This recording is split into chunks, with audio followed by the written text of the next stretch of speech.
Muchas estadísticas dicen que el bruxismo está extendido en un 90% de la población. Esto es, prácticamente todo el mundo tiene bruxismo. El bruxismo es apretar los dientes.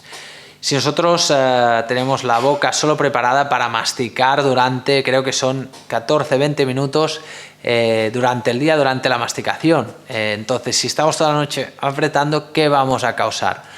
Un desgaste de todos los dientes. Y este desgaste lo que va a producir es sensibilidad de los dientes y una pérdida de dimensión vertical y otra vez problemas funcionales y problemas estéticos. Para prevenir esto debemos de llevar una férula de descarga todas las noches. Esta férula de descarga lo que va a realizar es como dice la palabra, una descarga muscular, es decir, que aquellos pacientes que tengan incluso a veces cefaleas o dolores musculares al despertarse, con esta férula evitaremos esta presión y vamos a conseguir una relajación de la mandíbula y muchas veces incluso pues mejorar los dolores articulares o las cefaleas que presenta nuestro paciente. Esto es lo que es la férula de descarga.